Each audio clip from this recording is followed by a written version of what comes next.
What is up, everyone? Jay here with another Fire Emblem Heroes video, and today we're going to take a look at the next main series banner, which is for Shadows of Valentia. So finally we're getting a banner, and this year has started off great for Valentia. You know, May got her ult recently, and now right after that we get a Valentia banner. The first unit being Nuibaba, who's one of the villain enemy characters that you fight in the game. And she's a rearmed hero, and she's going to introduce a new rearmed blue tone, which was needed because Arcane Thunder, while it can be good still, you know, it's a bit outdated. So Arcane Medusa is her weapon, which makes sense because if you read Nuibaba's story, it's pretty sad. There's a lot of actually dark stuff in Shadows of Valentia. I mean, in Fire Emblem games in general, but Valentia has some of the darker stuff, I feel like. But yeah, Arcane Medusa, that's like the, I don't know if it was like a demon or a spirit that came to her after she was like pushed off a cliff. That's a TLDR, but yeah, Arcane Medusa gives -1 cooldown at the start of turn. If you're alive, you grant Anathema to unit for 1 turn. So they don't explain it in the weapon, but Anathema, if you remember, which is on, I think it's on Ninja Tharja, one of the Tharjas. It's the skill from Awakening. That is a debuff. It's like an Omni Rain effect or Rhine effect within 3 spaces. So you debuff them -4 for all their stats. So it's a decent supportive effect. And then at the start of combat, if you're alive again, grants bonus to all your stats equal to 25% of foes attack at the start of combat, -4, maximum 14, minimum 5. You deal true damage, 15% of your attack, including AoE. So usually it says excluding, now it's including your AoE, so this is very good with her A skill and AoEs, of course, for more true damage and stuff. Reduces damage from the foe's first attack by 7, so that's flat damage reduction, including the brave hits. And it means the first and second strikes, oh, I already said that, and grants special cooldown count -1 to unit before units first attack during combat. So pretty simple weapon. It might not seem like the greatest, but it's a lot similar to some of the recent arcane weapons like Truth Fire, where it has a supportive effect. It gives you flat damage reduction, true damage, stats, of course, and then special jumping. So pretty nice arcane blue tone, which I am tempted to give to my Lind, but right now I'm summoning it on a Hero Rises, so I don't even know if I'm going to go for this. Iceberg is a special Slime Mirror, which of course, like I said, is great with the true damage she gives, because this gives even more true damage +5 if you have bonus effects active on yourself. So you've seen that before. I wish it was Sly Sparrow, because I don't have that skill right now. And its Slime Mirror has been on more units, I feel like. But Nuibaba, you know, she wasn't going to be fast. She's going to be the typical slower mage. Mounting Fear is her PRF. This gives or inflicts panic, exposure, and deep wounds on the foe. That's a lot of effects. So that can cripple tanks and a lot of units. So this is just going to make her damage output so much better, and also stop healing effects, reduce them. On foes with res less than units res at that are within 2 spaces of another foe through the next actions, inflicts attack res -5 on the foe, deals more true damage, 20% of units res, excluding AoE. So this one's excludes, the weapon includes AoEs. Reduces the percent, so damage reduction, piercing, halving during combat, and also for units first attack during combat. If damage dealt prior to damage reduction calculation is less than foe's HP -1, sets damage before damage reduction as foe's HP -1. Okay, that is, I don't even know what that means, but that is an interesting effect that I don't think I've ever seen before in anyone else. So, I mean, we've seen obviously HP conditions before, but not like this. And for units first attack during combat, if you're if you're dealing, let's say the HP of the foe is like 50.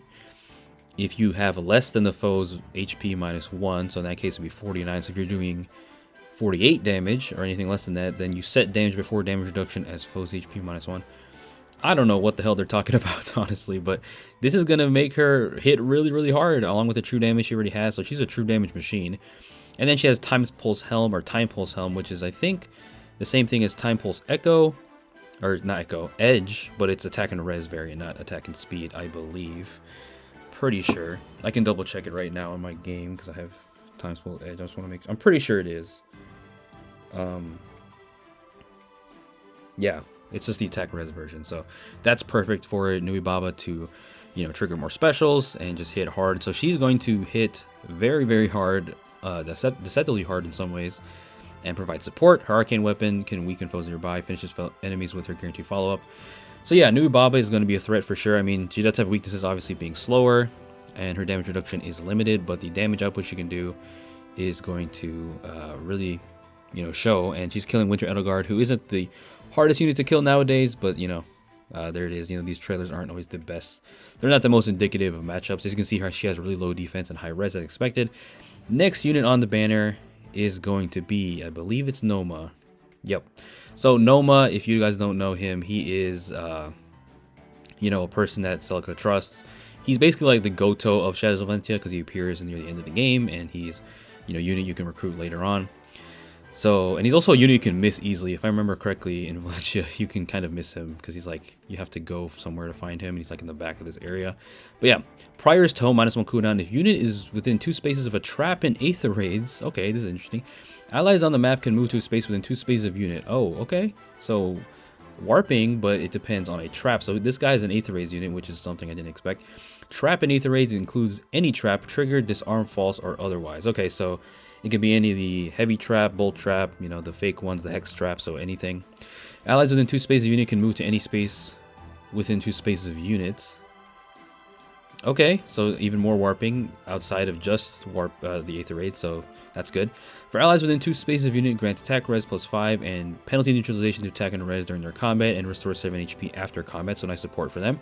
If unit is within 3 spaces of an ally, grants a bonus to units attack and res, 20% of units res at start of combat, +6, so stats of course, neutralizes units penalties to attack and res, and deals true damage equal to 20% of units res, excluding AoEs. And unit makes a guaranteed follow-up attack during combat, and it restores 7 HP to unit. So, not the most crazy weapon, you know, but it does have support. I mean, warping is everywhere, so it's not like this is anything new. But for Aether Raids, specifically for the trap part, that can definitely be useful, I suppose. And, you know, 7 HP healing and penalty neutralization is good. Guaranteed follow-up because he's going to be slow. Glacies is a special. We have Seal Attack Risk 3, which is kind of like a throwaway skill they just kind of put on him because they're like, we need to put away or release the rest of these seal skills, which they're not terrible. You know, they have the guard effect, but guard effect is not that great anymore. Like, you know, against all the little guard in the meta. Pulse Up Ploy, you know, excuse me. Pulse Up Ploy is great because he's going to have high res and you can have the -1 cooldown. So, yeah, Athos also had this, and Rune. So when he's near traps and Aether Raids, his allies can move close by. Once close by, they all get stronger. So nice supportive effect and synergistic kit. Simple, but it can work. And, you know, if you don't have a warping unit or if you want to use him, you know, Nomah's an option. Next up on the banner is the Legend Jesse. Great to see him finally in the game. He's a pretty funny guy, and he's a sword infantry as expected, and he is the demote / insta demote of this banner, who is sadly going to have a pretty underwhelming kit in my opinion. Hexblade sword is not the best sword. I mean, it gives you, you know, you can skip over terrain Hexblade, which is decent, and some stats, and 10% true damage, which is kind of measly. But I wish this was like Johanna's sword or anything better, or even like, well, I guess Delver sword's on Ogier already. But Hexblade sword is, they could have definitely given him a better weapon as the demote, but hey. Moonbow, speed defense ideal, and repel 3. So yeah, the rest of his kit is also pretty bad. Speed defense ideal we already have on the demote, I believe, and repel 3. You know, while they are, I suppose, nice as budget skills, they're very outdated.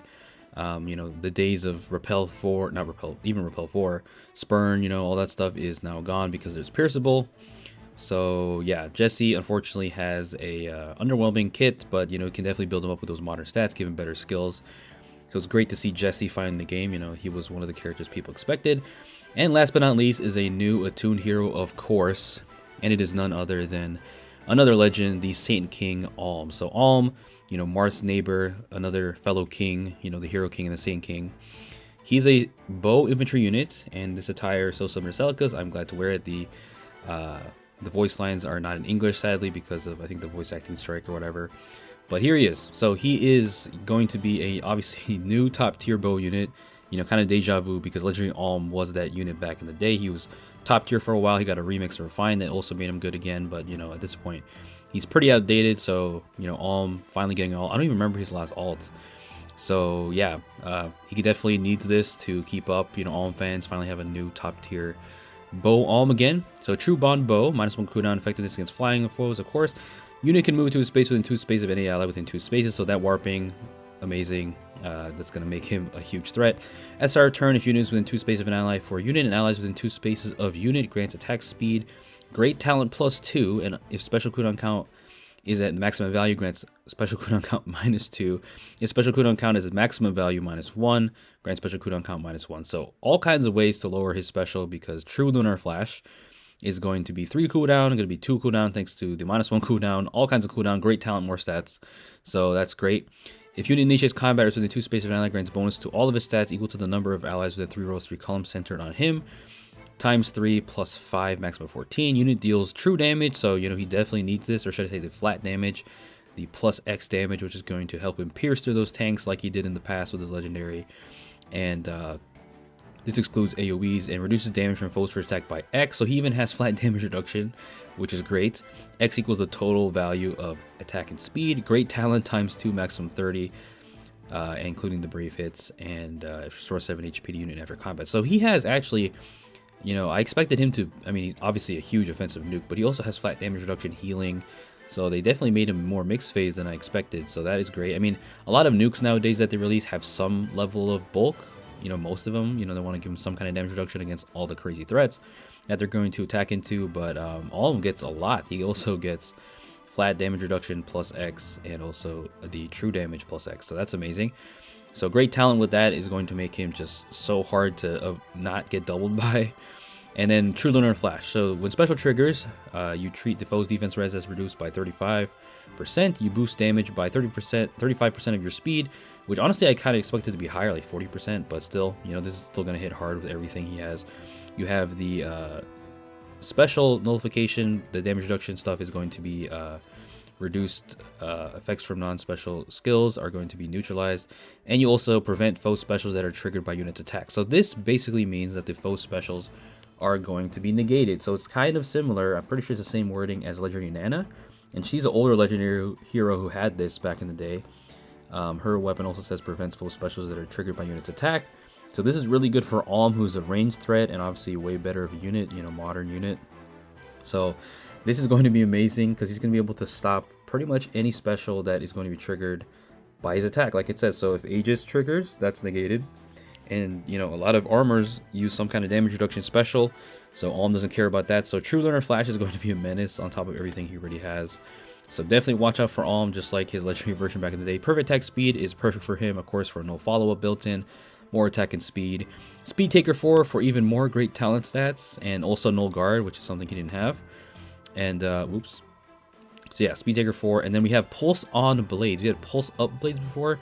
I don't remember exactly what Pulse Up Blades did, but this gives the bonus to your attack and speed equal to units max special cooldown count value plus 2. And if units attack and trigger unit special, which he's probably going to trigger it a lot, grant special cooldown count minus 2 to unit before unit's first follow-up attack during combat. So that's the special jumping. That is another thing he was missing, so that's covered there. So Pulse on Blades is going to work great with his kit, just all kinds of cooldown cheese. And he's going to nuke you with the Lunar Flash, or the True Lunar Flash now. And then he comes with the X skill, of course, because he's a Attuned hero. Lull Echo, which is basically just kind of like a tier 4 lull skill, except it buffs, or it negates every stat, unlike, you know, just the -2, or the 2 stats that it did before. So that is great. And, you know, you won't be able to really stat stack as much against him because your buffs are going to be nullified. So amazing kit overall. Alm is going to be a problem. We have so many good bow units now. I mean, I suppose we always had, but we had, you know, we just had Emblem Lyn, who's a threat. We also have Attuned Brigade, who you don't see as much, but she's also great. And then now we have Attuned Alm, who's a monster once again. So good for Alm. I always liked Alm. One of my more favorite lords, even if I don't talk about him too much. But there's a stat spread. There's the great talent going off, giving him more stats. And he's going to be a monster, man. 53 base speed. Was that 53 base speed? That might have been 53 base speed. What was that? Am I tripping? Yeah, 53. I don't know if that's with great talent or not. But either way, he's going to be a speed demon as expected. So that is the banner. And the GHB unit is that son of a bitch Jeddah, who is one of the main villains in Shadows of Valentia. And he is a terrible father who, you know, basically abuses kids. Those kids being Sonya, Marla, Hestia. Yeah, really effed up dudes. But I'm hoping he's an interesting GHB. Because, you know, they've been giving us good ones, I feel like, as of late. So hopefully he is also pretty decent. So yeah, that is the Shadows of Valentia banner. They are getting more content finally. I'm really happy to see it. But, you know, I mean, I know people might be upset with another Alm alt, but it makes sense. I mean, Alm hasn't had an alt in a long time. Nuibaba's new, and, you know, Shadows of Valentia as a game, the cast isn't very big compared to other Fire Emblem games. So they're kind of like, you know, grasping at straws and scraping the barrel with what they can pick now, because most of the cast is in the game. So I guess the only other characters I can think of right now are like Dean and who else? The Cypher characters, who I hope get a banner one day. So there isn't that many more. There's probably a few are missing, but yeah, I mean, they could have even done like a Berkut alt in this banner as well, but they went with Alm. So yeah, that's the banner, guys, and my thoughts on it. And let me know if you guys are summoning on it, and leave a like if you're enjoying it, or enjoying this. I can't talk. Crazy weekend, but let me know if you guys liked the video by leaving a like. Good luck on this banner. If you're subbing on it, please stay safe out there. Peace out.